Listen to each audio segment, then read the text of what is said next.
Okay, this week let's have a discussion about some of the restaurants in Peterborough. I have been told that I would be wise to avoid naming the exact names of these establishments and not to mention their exact address. So I won't. So this podcast is going to be about some of the wonderful experiences I've had at restaurants in Peterborough. And I include sit-down and dining restaurants and fast food, half takeout restaurants. So there's the first comment I want to speak about is an establishment that more or less promotes takeout, but there is seating available, limited seating available, and they offer a menu basically on fish and chips. I really like the owner's a great guy, great person. Especially if you go in 2 or 3 times, he gets to know you. But what I found at this one establishment was that the cooking oil's rancid.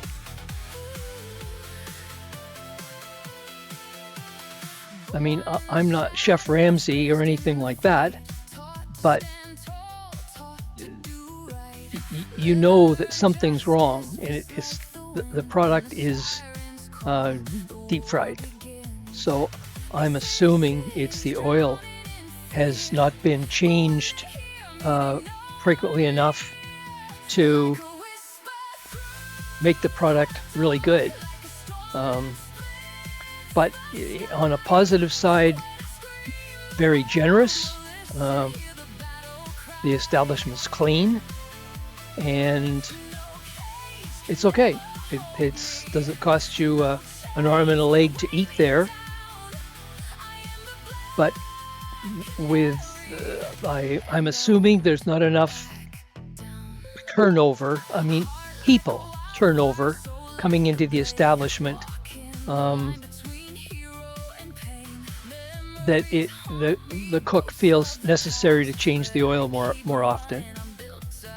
So after patronizing this establishment for about a year, I made the choice not to return. And it's in a fairly high traffic area, and it should be a revenue making location, but with this rancid cooking oil, it just doesn't work. So I want to speak about another establishment. Let's see what I can say.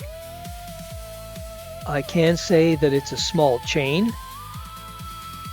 and I can say it's relatively a medium-sized establishment, and it sort of has a pub-style ambiance. But it's really not fast food. In any case, again, for approximately a year, I patronized this location, and I found that primarily the menu was fish and chips, but they had a couple of meat dishes. And from my experience, it was clear that the meat was not a big demand item, and I wasn't very satisfied with the meat. It sort of tasted off, not enough to make you ill, just didn't taste right. And it was all right.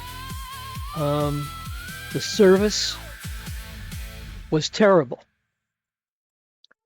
It really was not very good.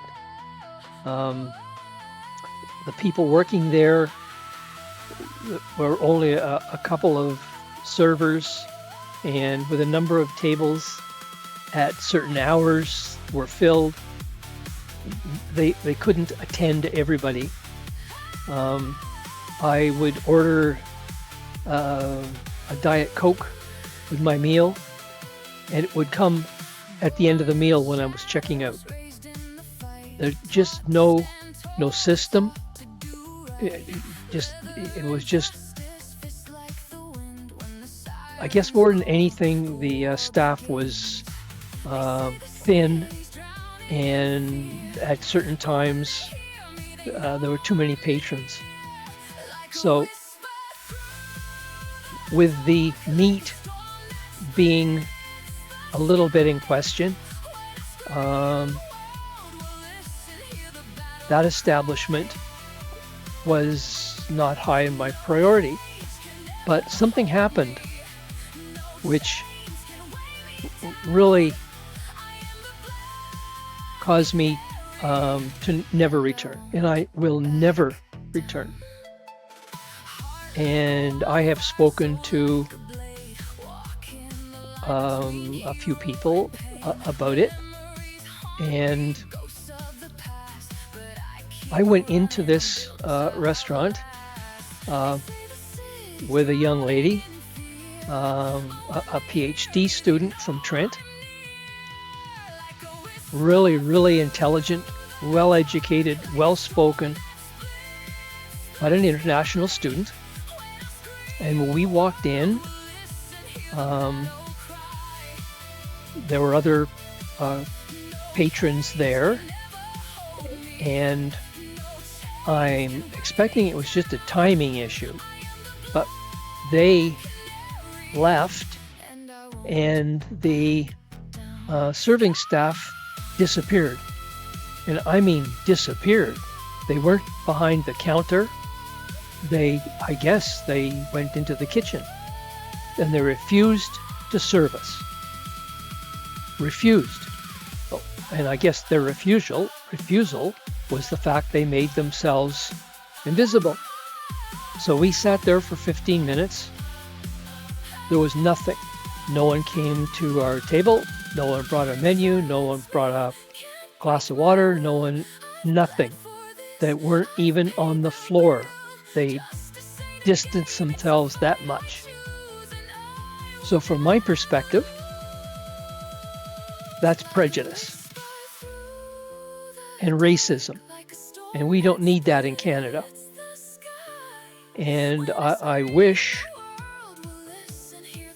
that I was a lawyer and able to name the establishment, because I know what it was, and because we as Canadians don't need these establishments around, and we certainly don't need the people that are working there to continue with this racism garbage. But I made the choice. I will never go back to that establishment. And if anybody ever asks me about it, I will speak my mind, and I won't hold back. But I guess, as much as anything, welcome to Canada. We're supposed to be a multicultural society where everyone can accept each other and live in peace. Well, I guess in some of these rural communities, there's still a lot of prejudice. So that is my small story there. And I'd like to speak about a chain restaurant that a friend and I went to. She is also an international student. And as I feel is the truth, international students aren't coming to Canada because they're idiots. They're coming to Canada because they want to advance their education. They have to meet certain educational requirements. So the students coming to Canada from outside of Canada, they've got strong academic backgrounds. They're smart. They're intelligent. They're able to learn. They want to learn. They want to contribute. They're good people. And of course, there's good people and there's bad people. That goes with every race, every component of society. But the international students I've interacted with, they're here to advance their education, to get masters and PhD, and move into the Canadian society to contribute as best they can. So this young lady and I went to a chain restaurant, I'm allowed to say that, in Peterborough. These are all Peterborough establishments. And I had visited this chain many times in Toronto, and it was good. And perhaps the last time I visited the chain and patronized it was maybe 10, 15 years ago, when my best friend Jim was still alive. We'd go there for meals. It was good. But this establishment in Peterborough, we parked and we went inside, and I'm going to call her the teller, but I think she was the hostess and the primary waitress, because we only saw two people, this young lady and a fellow clearing the tables. In any case, I didn't have a stopwatch on, but let's approximate. We waited for 10 minutes while she punched in another customer's order, probably, so she could give them their bill. In the meantime, we're standing there like fools, and she kept saying, "Oh, I'm busy, just wait, I'm busy." And I'm thinking, okay, well, that's kind of a great way to start a meal, making your patron stand there without even, she could have said, "Go ahead, find a table, seat yourself, I'll be with you in a moment. But just wait, I'm busy, I have to put this order in," and all this stuff, which I thought was just pure garbage. In any case, this other young man came along, and clearly his duties were to clear the tables of dishes, dirty dishes and things, and wipe the table down. So he said, "Come on, I'll get a table ready for you." So we walked over. He showed us a table, and the table is wringing wet with disinfectant. And we are supposed to sit there. We weren't in a dress and a suit and a tie, but I mean, we were in clean clothes, and he wants us to sit at this table. And I mean, the table was dripping wet. It wasn't just a sheen on top. It was dripping wet. So I got up, and off 4 or 5 other tables, I grabbed the napkins and wiped the table down, and I threw them on the table adjacent to us. And he said, "Oh, it would have dried in a few minutes." And I said, "Look, we're all in nice, clean clothes, and you want us to sit at a table dripping wet? It looks like it's been pulled out of a swimming pool." "Oh, it's not that bad." And I thought to myself, I said to the young lady, "Let's get out of here. I don't want to leave a penny of my money in this dump." In any case, we got up, we left. Nobody cared. The girl who was at the cash register or the terminal punching in the order, and don't know where she was, she disappeared. But we got up and left. And this is how this chain wants to treat people. No wonder the place, we didn't see anybody in it. There may have been, there must have been one other person. That's why she was punching in the order. I didn't see anyone. But in any case, it was a nice, spacious seating area, but there was no one there. And no wonder. I'd never go back to that dump again, be treated like garbage. Pure nonsense. And I really wish I could name the names of these places, but I can't. Which is a shame, because they need to be named and people need to avoid them. In any case, so we left and we went to another place, and it was down on Lansdowne. Lansdowne's a big long street. In any case, we went inside and it was fine. In fact, it was fairly busy. In fact, it was maybe more than fairly busy. It was busy. But there was two ladies, let's call them ladies, two ladies serving the tables, and I saw the one lady clearing tables, but I think she was also taking orders. But in any case, so my friend and I, the same young lady from Trent, working on her master's, I make the point about education. I mean, these aren't, idiots. These are highly intelligent international students, and this is the nonsense that they're facing. And me, I'm just a WASP, white Anglo-Saxon Protestant. I'm just a standard run-of-the-mill Canadian. But this is the garbage that we're being treated to. In any case, this next restaurant, we went inside, we were seated, no problem. And we had menus, again, no problem. The menus came fairly quickly. And a really nice hostess, waitress, whatever, came up and took our order.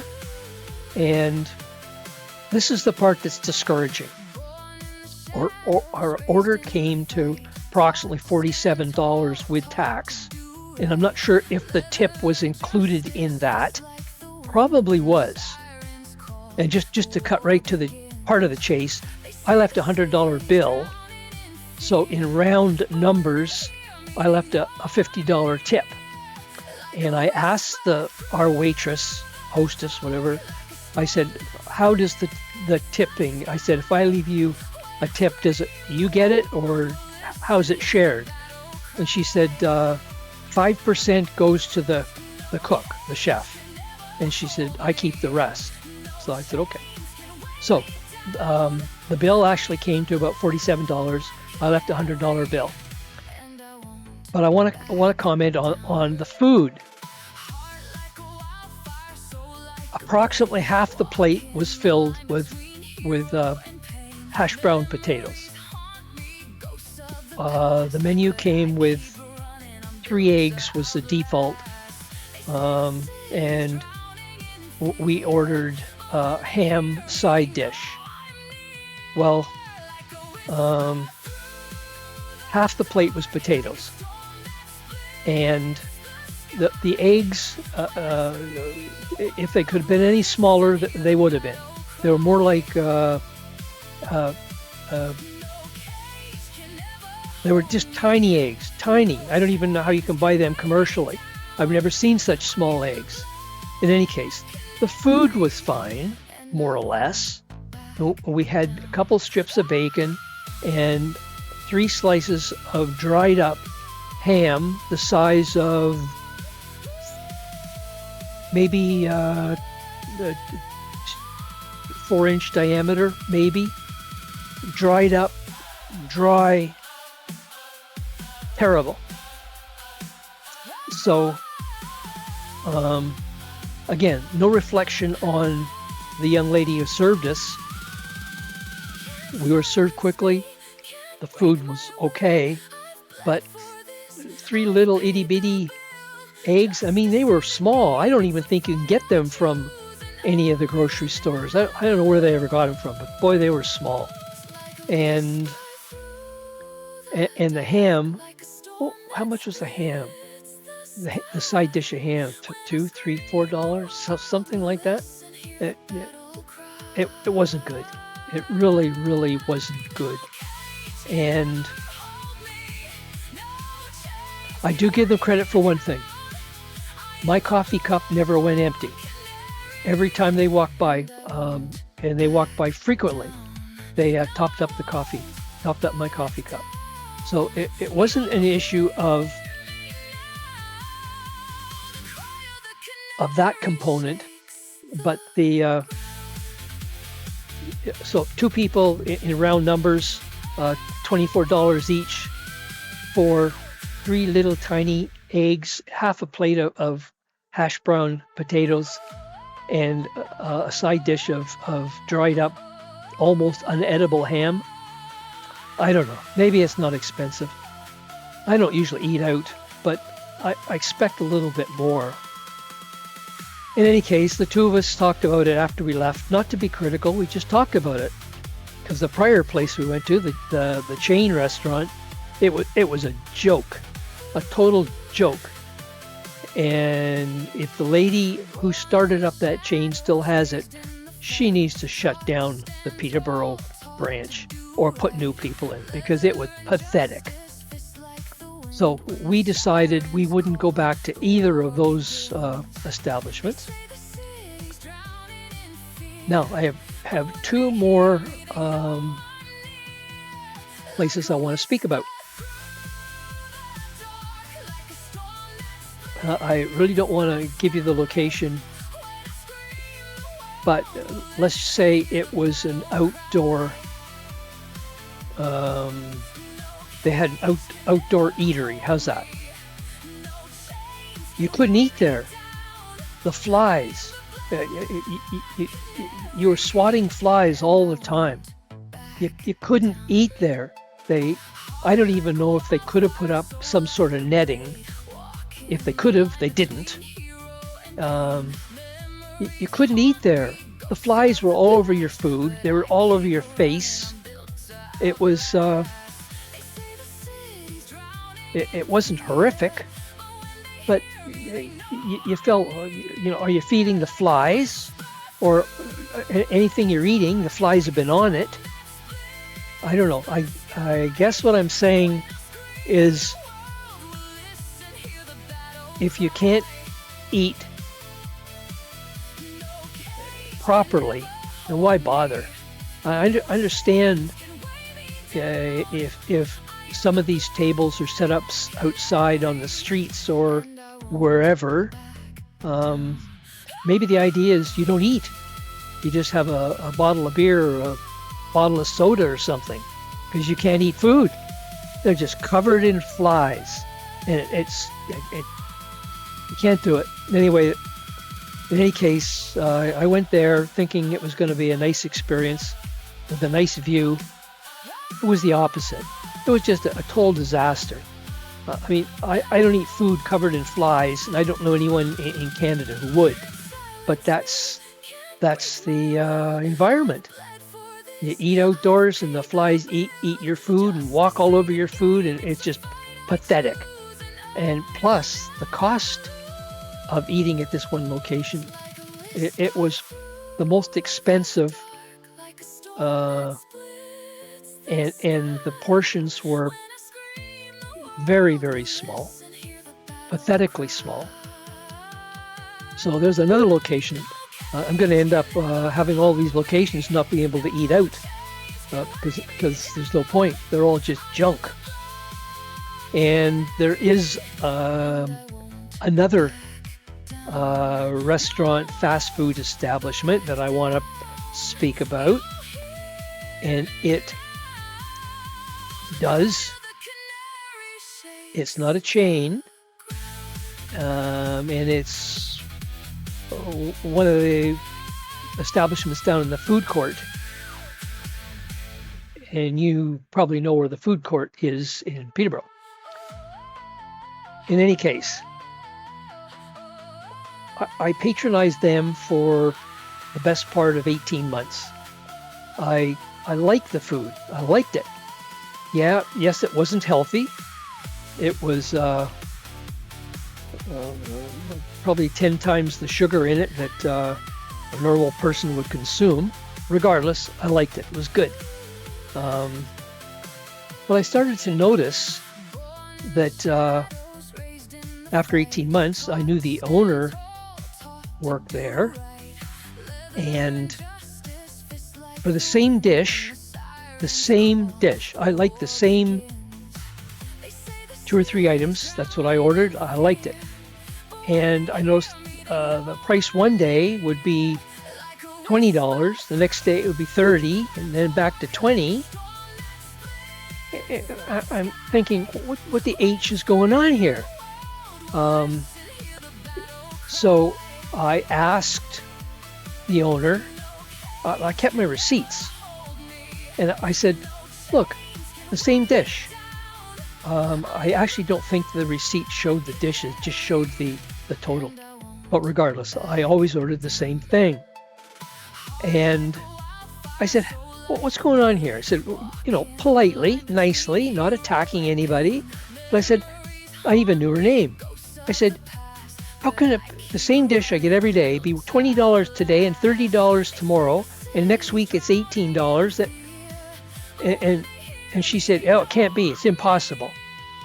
And I said, "It is. Look at the receipts." I was prepared. I had the receipts. She wouldn't look at them. I said, "You're just fabricating prices. You just charge anybody anything you want." It's insanity. So my point of this location is, it's not like McDonald's. I can say McDonald's because I have nothing against McDonald's. You can see McDonald's, the prices are all posted. Whatever you order, you can pretty well do the final amount in your head. But this establishment, it was all fabricated BS. I mean, how can you go in for the same thing every day, and one day it's 18, then it's 20, then it's 30 and 25? It's all over everywhere. I guess it depends on how much traffic they've had, if the owner determines you need more money that day. This is garbage. Total crap.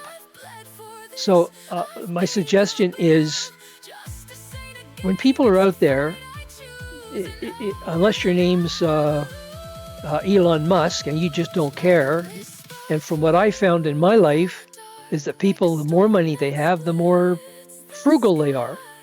They didn't get to have millions and millions because they gave it all away. Well, we need to be more prudent and watch our bills. I've been watching these establishments that are like down in the food court to see if they do manipulate their prices. And it's only one place that I found that does. It just BS. And again, I wish I could name the name. Not that I wish to do them any harm, but I think people should have the right to say, hey, these people aren't consistent on their pricing. If they don't like me one day, they're going to triple charge me. If they like me the next, they'll cut it in half. This is crapola. It's just nonsensical garbage. In any case, I said that in my new podcast, it's been a couple of weeks. I'm sorry I've been away, but it's been a couple of weeks. And I said last time that I was going to put at the beginning, I was going to put a statement of purpose and a conclusion at the end. Well, I didn't exactly state an opening statement of intent, but I should have. In any case, in close, the thing I want to suggest is, well, I should be able to mention the location and names of these establishments. It was suggested to me not to. And so I have been vague. I haven't mentioned names, not really any locations. If any of you are interested, do your own little bit of research. But these establishments are treating people like they're garbage.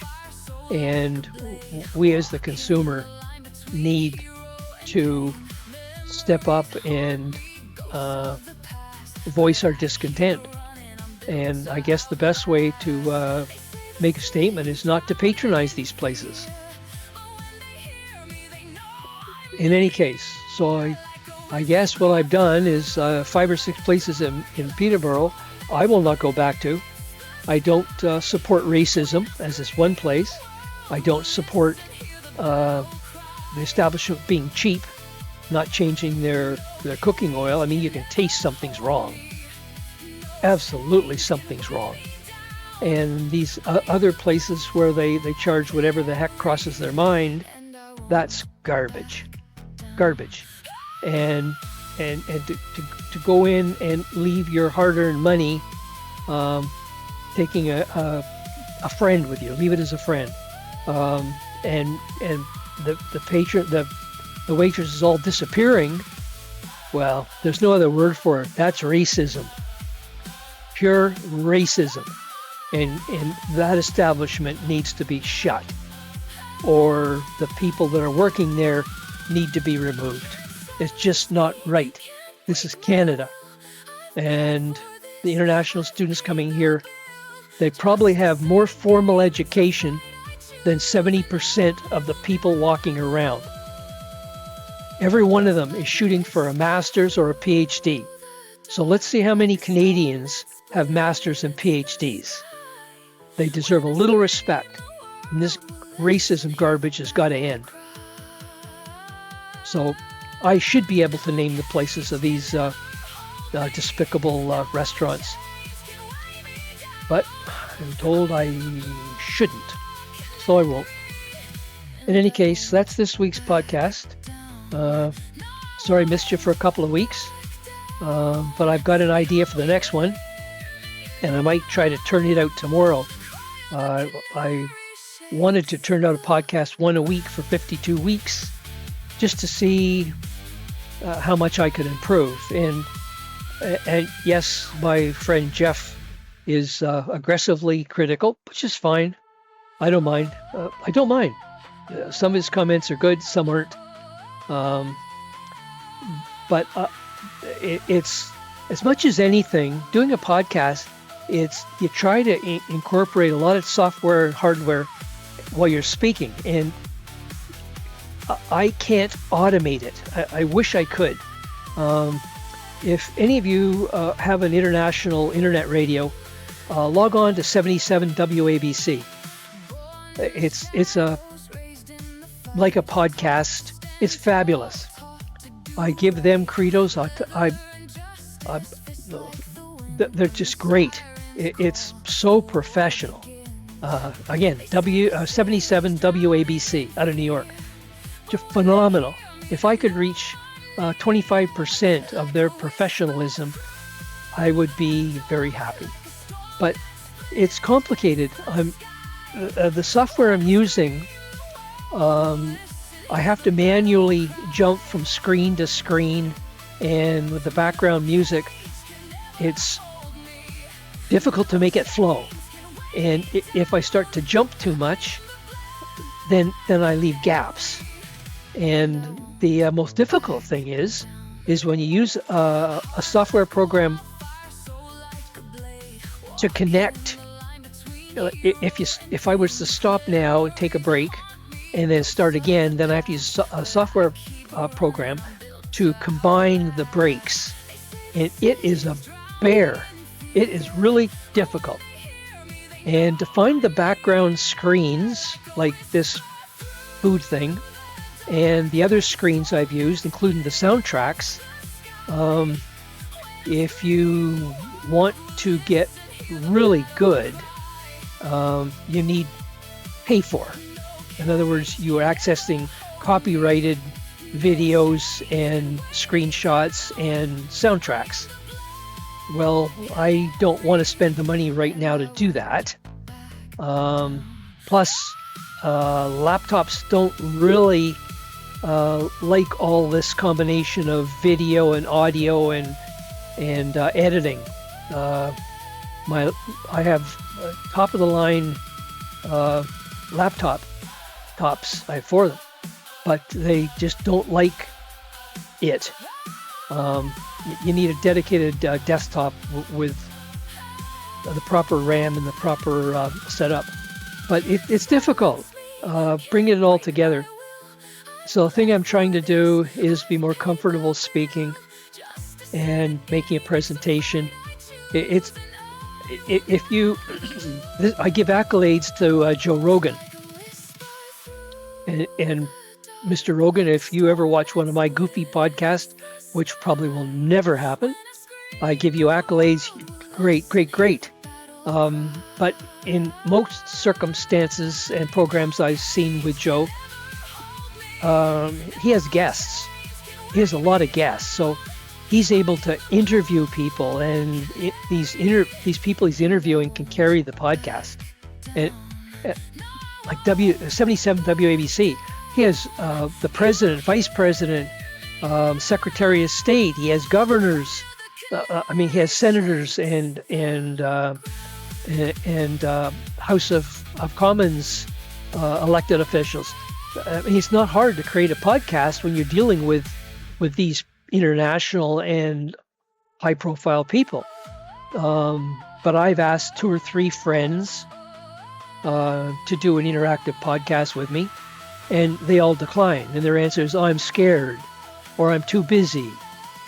I did a podcast, I don't know, 1 or 2 podcasts ago on my friend who is roughly my age and who was scammed by a fast talker, and the fast talker got him for about $17,000. He was signing blank tablets and all this nonsense, and the fast talker kept on. Apparently, I wasn't there now. I'm getting this all from him directly. But apparently this fast talker was saying, "Oh, you're going to save this. You're going to get rebates here. It's a government plan. You're going to have so much money rolling in and less expenses." So my friend signed up everything. And like I say, my friend is a 2nd or 3rd degree black belt. When he was young, he had his own karate studio. He was 6'1". As with all of us, we get older, we shrink a little. But, he's not a timid guy. And I don't think many people would intimidate him. So what happened? What happened? I've asked him repeatedly. He just comes up, and I won't say it on YouTube, but he says, I just had a mental collapse. And I said to him, well, if this is going to persist, you need to have a second signee or signature on anything you do, because it's probably going to happen again. And I said to him, why don't you come on, and you don't have to be on the video part. You don't have to give your name or your location. Just come on. There's programs to link verbally. And I said, I'll do the video part and ask questions. I'll give you all the questions beforehand, and you can ad-lib and explain what happened. "Oh, I'm scared. I haven't got time." I said, well, you might help another senior citizen. Well, it's nobody. My point being, nobody wants to participate. And I get it. I understand. But when you look at phenomenal podcasts like 77 WABC, and yes, I'm not being sponsored or paid a penny to mention them, but they're really great. And Joe Rogan, these programs, they have the best people being interviewed. You sit there, you're just captivated. It's that good. Well, I can't get anybody to, even make a small contribution. And I think my friend who was scammed for 17 grand, I think that'd be an interesting podcast. And latest I've heard, it keeps changing. The latest I've heard is that now there may be an additional 2,000. So he may be approaching 20,000 now that he's responsible for in this. I don't know if it's a scam, but the fast talker got him. And I don't know. I don't know why he wouldn't want to tell other people. But anyways, he doesn't. And I've spoken to other people with tickets, plumbers, electricians. Nobody wants to talk, not even in a very casual, gray way. I had a couple of international students here who completed their masters, and I asked if they would do a podcast with me and talk about how difficult it was coming from overseas into Canada and some of the experiences they had. Oh, it's the same thing. I'm afraid. I'm scared. Well, okay, I get it. So I guess the conclusion is I'll do my best. I will complete 52 podcasts in 52 weeks. But and you may recall, the few viewers I have may recall, I did a podcast with a live video camera from an e-bike, and I was told, and that person was correct, that I need to get a GoPro or get a gyro, something to minimize the bounces and jumps. And that person is right, totally right. So I'm just biding my time before I get a GoPro with a, so I can do a better podcast around Peterborough. In any case, that's my podcast for this week, and I'm going to throw this into the conclusion. First of all, anyone who watches must know I like this song, and it's I like it. So what? I like it. And for time being, I'm going to use it in my intro and my conclusion, my close. But I am going to try to produce my own closing audio tracks.